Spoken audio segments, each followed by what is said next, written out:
What's up, you team of bad savages? My name is Tom and today I'm gonna react to Operation Iraq Freedom. The invasion begins. I have a whole series about invasion of Iraq, a Desert Storm. Check it out in the playlist below in the description, guys. Don't forget to like, subscribe, click the bell for notifications. Let's go.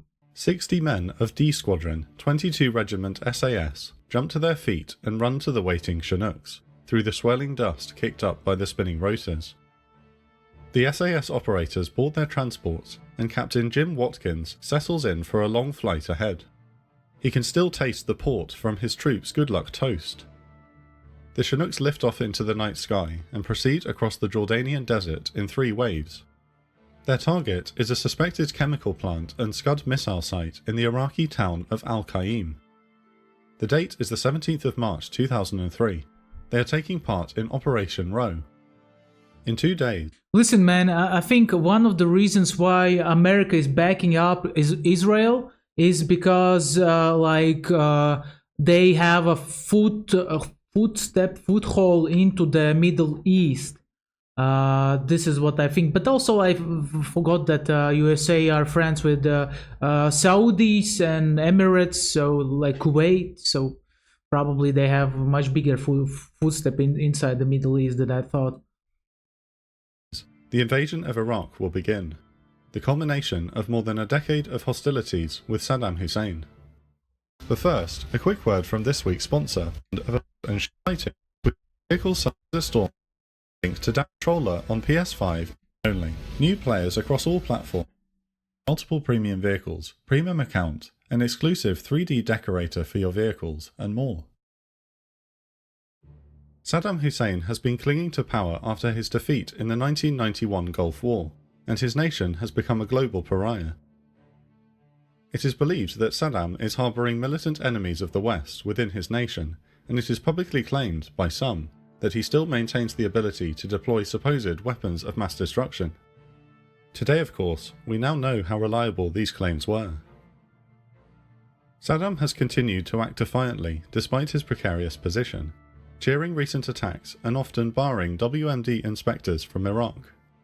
Listen, guys, I know one thing about Saddam Hussein. He was a bad person, and the way he came to power, man, it was so nasty.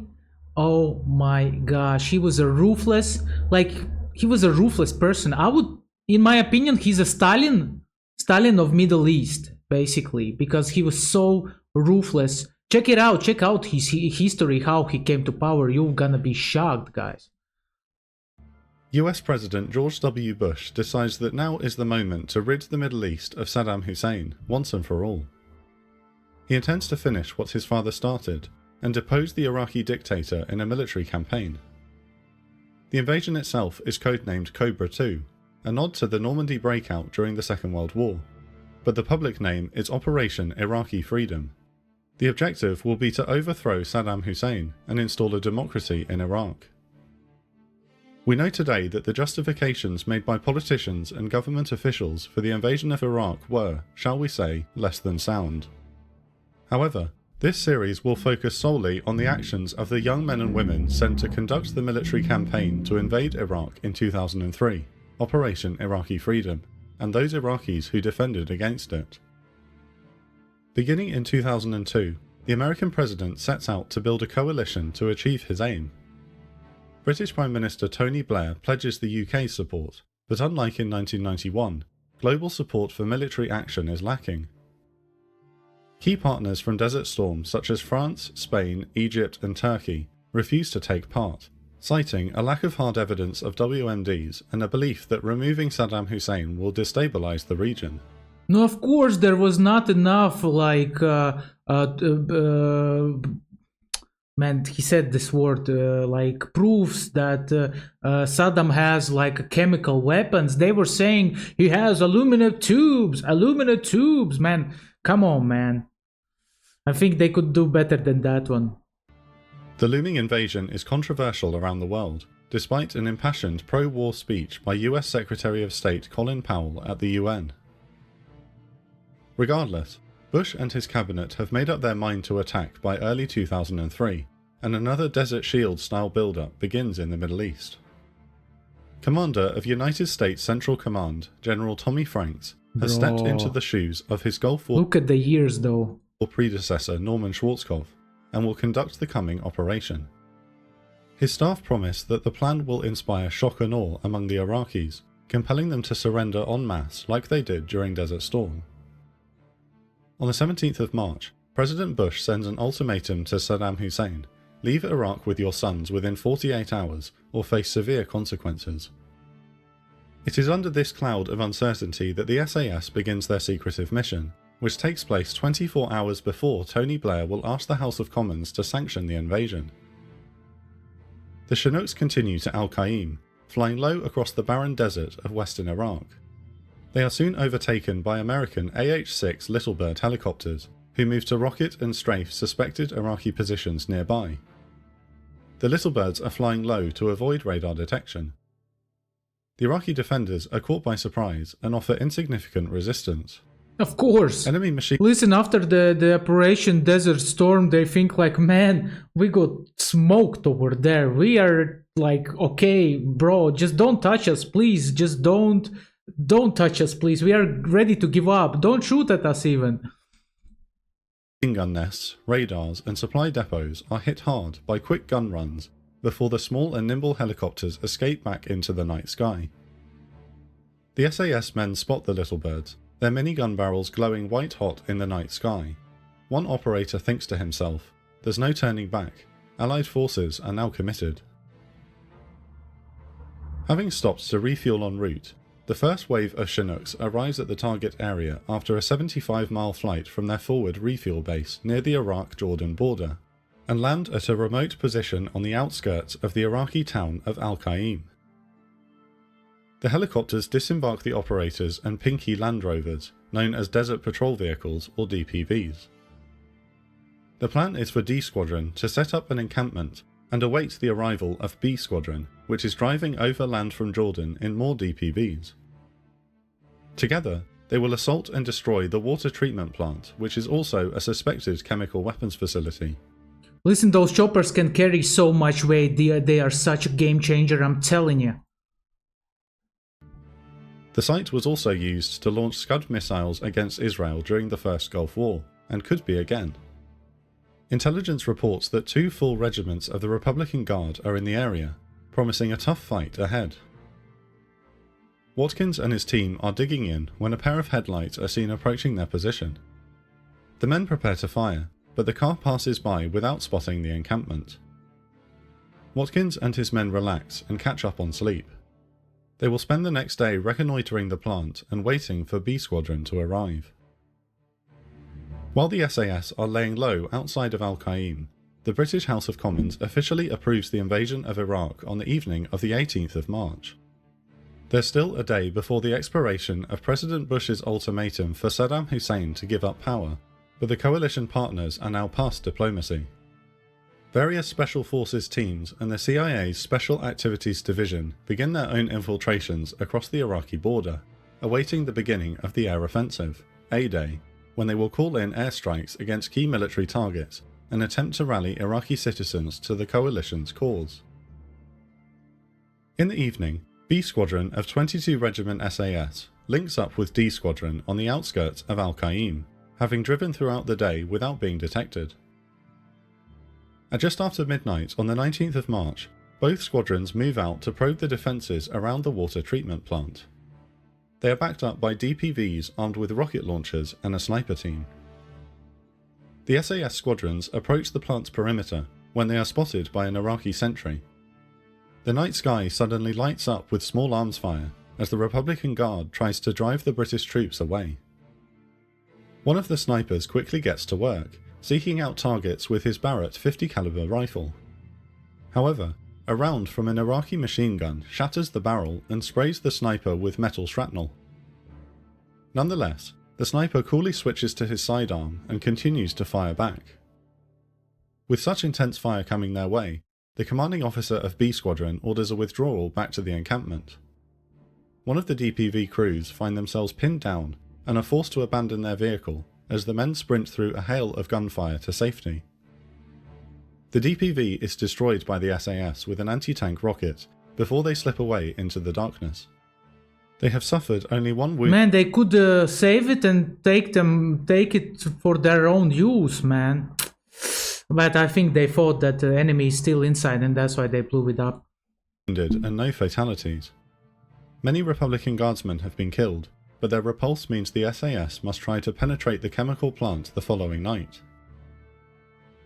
At 10 PM on the 19th of March, the commander of Combined Air Forces, Lieutenant General Buzz Mosley, receives orders to launch a short-notice airstrike within the next 6 hours. Mosley is informed that the CIA has located Saddam Hussein and both of his sons with 99.9% certainty at a compound outside of Baghdad known as Dora Farms. With Saddam showing no sign of leaving the country, President Bush is keen to decapitate Iraqi leadership right after his ultimatum expires at 4 AM the following morning. Mosley quickly gets to work planning the mission before awaiting final orders from the President and General Franks.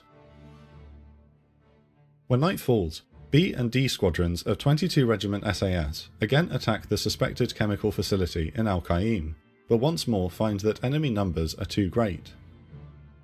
Instead, they withdraw and are treated to the opening stage of shock and awe.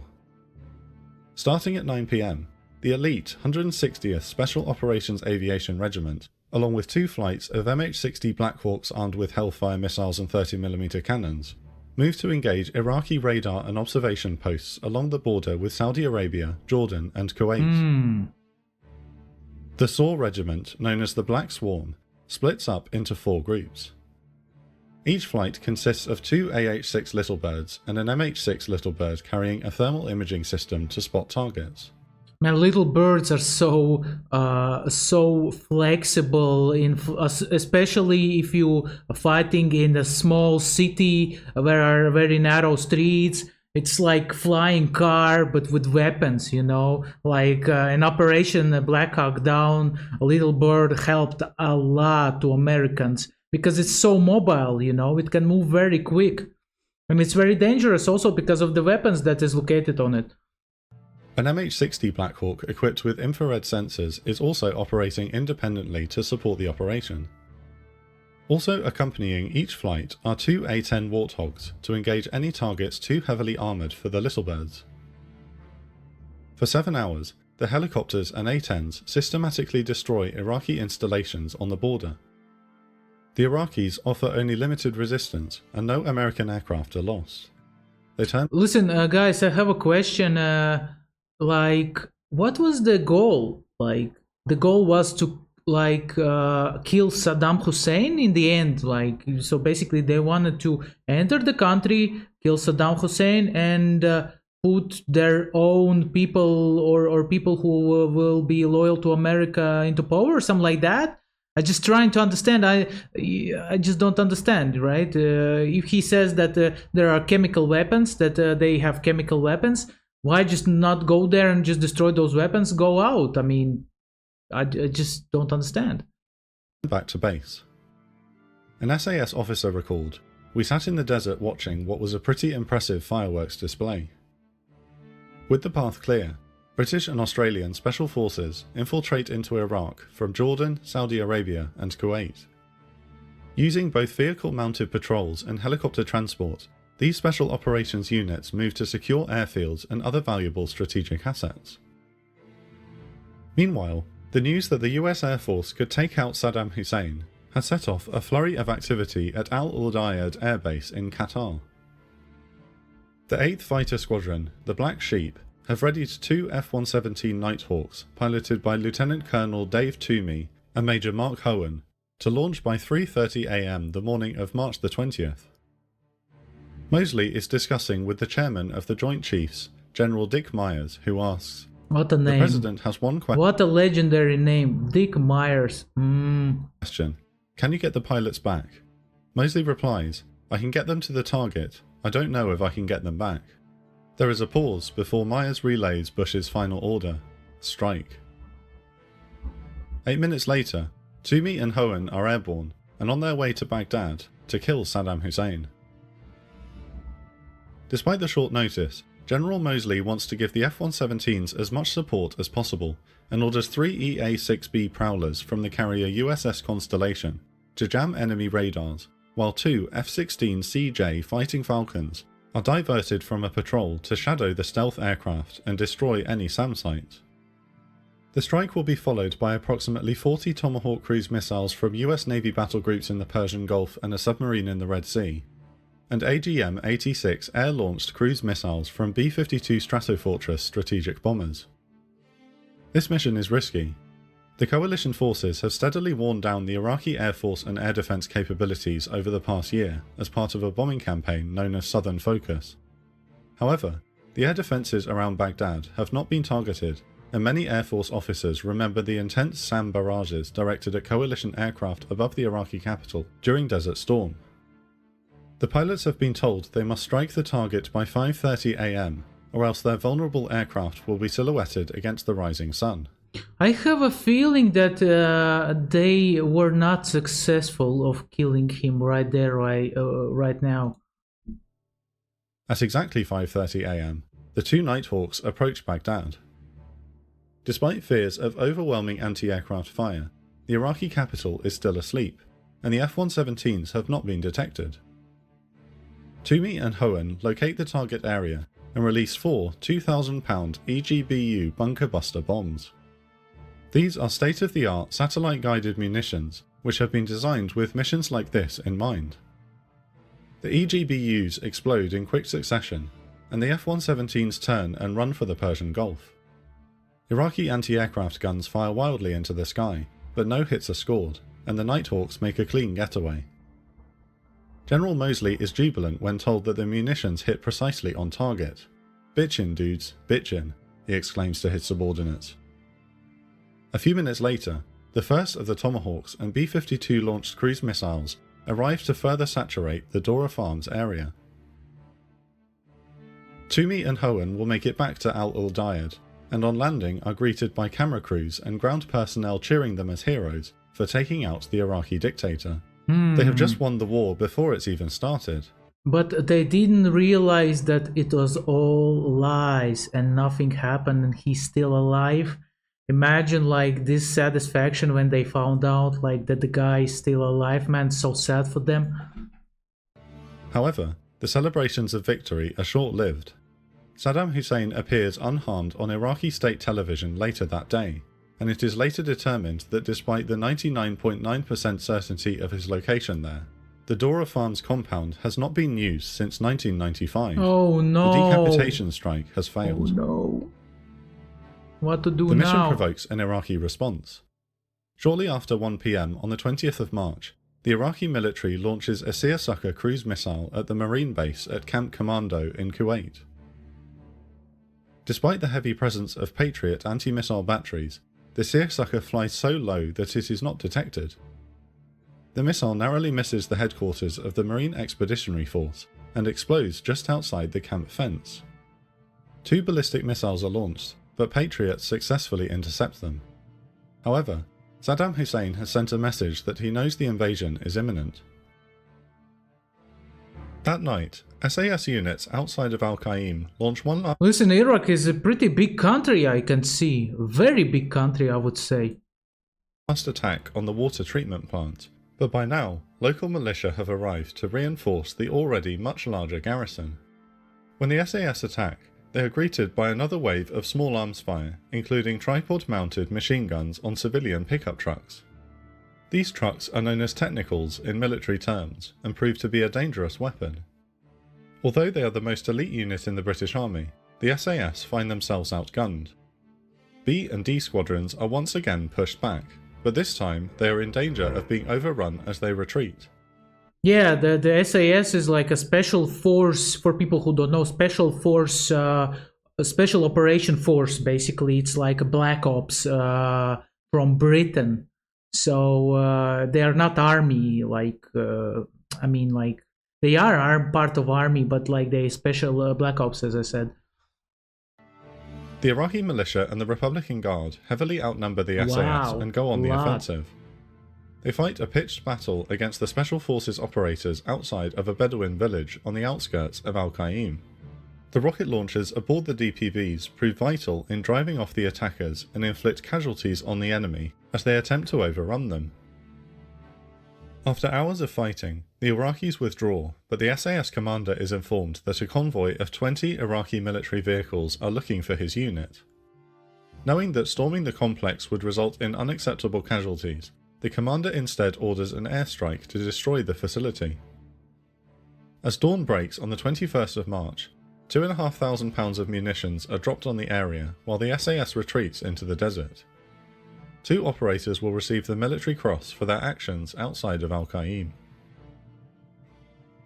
The events of this day force a major change to the overall plan for Iraqi freedom. The date for the invasion, G-Day, had been set for the morning of the 22nd of March in concert with the start of the air war. However, General Franks and leader of the ground offensive, Lieutenant General David McKiernan, fear that the now alert Iraqi government will conduct a scorched earth policy and destroy their country's infrastructure to halt the invasion. Maintaining Iraq's infrastructure is a key priority for the coalition leaders. As such, Yes, because logistics is the bloodline of the war. Without the logistics, you cannot get equipment, food, ammunition, people to the front line.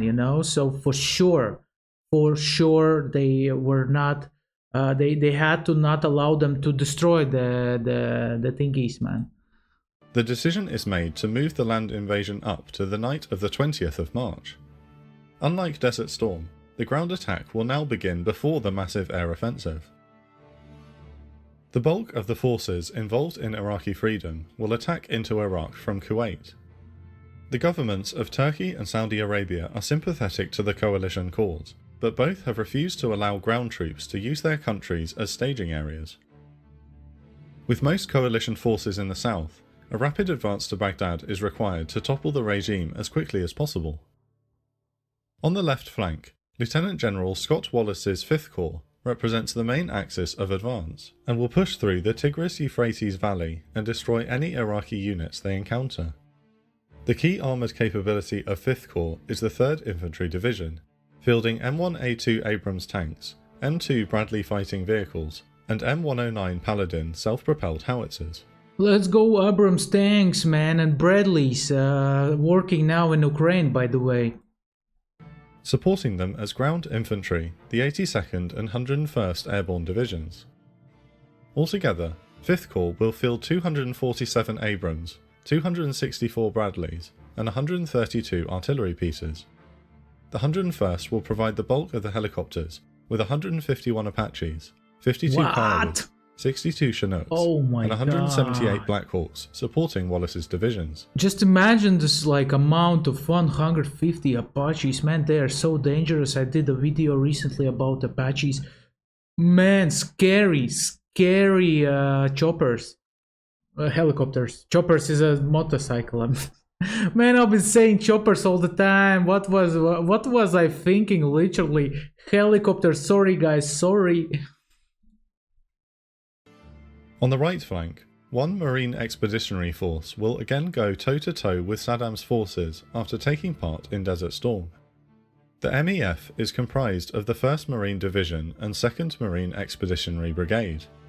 A total of 50,000 men and 10,000 vehicles will move to capture Iraq's southern oil fields and the port of Qasr, before also turning north to attack Baghdad. The 1st Marine Division is commanded by Major General Jim Mattis and is equipped with 120 Abrams tanks. The UK 1st Armoured Division will move to cut off and capture Basra, the most important city in southern Iraq, with 166 Challenger 2 tanks, 236 Warrior infantry fighting vehicles, 66 Scimitar light tanks, and 36 AS-90 self-propelled artillery pieces. Guys, do you know which tank is better, Challenger or Bradley? Leave it in the comment section. I'm really curious, and don't forget to like also or dislike. I don't know, as you want.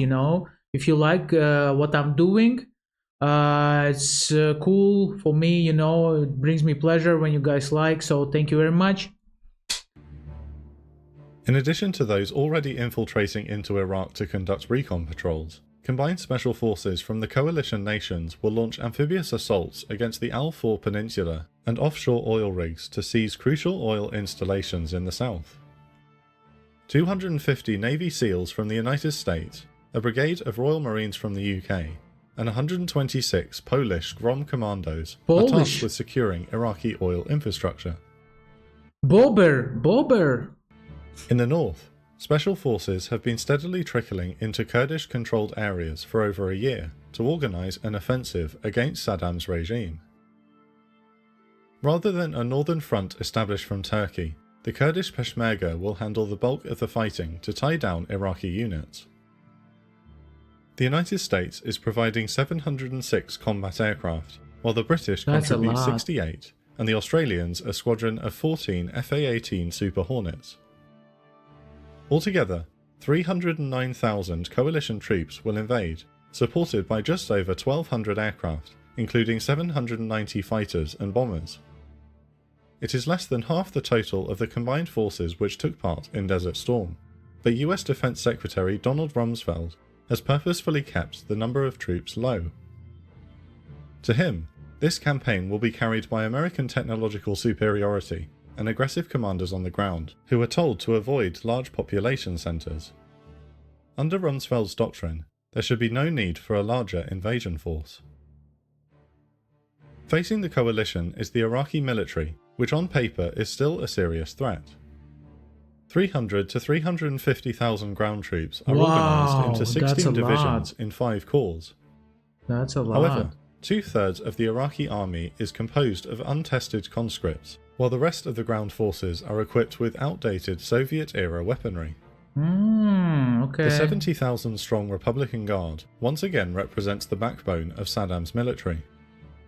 They are organised into 6 divisions and have much better equipment than the regular army.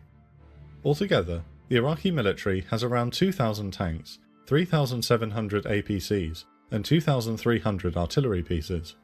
Yet most of this strength exists only on paper, as the Iraqi military as a whole is in a far worse shape than it was before Operation Desert Storm. The coalition far outnumbers the Iraqi Air Force, which is believed to have 300 mostly obsolete combat aircraft. At 9 PM on the 20th of March 2003, the ground offensive starts with a short but sharp artillery barrage from 155mm guns of the 15th Regiment of the US 3rd Infantry Division. After 20 minutes, 1st and 3rd Battalions moved to clear Iraqi border guards from the massive sand berms which mark the boundary between Kuwait and Iraq. 3rd Battalion encounters machine gun fire coming from 2 observation posts, but both positions are quickly neutralised by Bradleys and Abrams. Armoured tractors then move in to bulldoze holes through the berms so the mechanised units can cross the border. It is not long before the channels are cleared and the invasion force moves into the openings. Now at the tip of the spear of the 1st Marine Division are the 374 men of the 1st Reconnaissance Battalion, rolling into Iraq in a convoy of 70 Humvees. 1st Recon is ordered into the breach early on the 21st of March, with Sergeant Brad Colbert in the lead Humvee. And every Humvee carries like around 4 to 5 people. 70 to 5 is what? Around 300 people. Day is breaking as Colbert notices that his rear gunner, Corporal James Trombley, has fallen asleep as they cross the Iraqi border. Colbert taps Trombley on the shoulder to rouse him from his sleep. "Wake up, Trombley. You're missing the invasion." The convoy continues into Iraq with Marine Cobras flying overhead.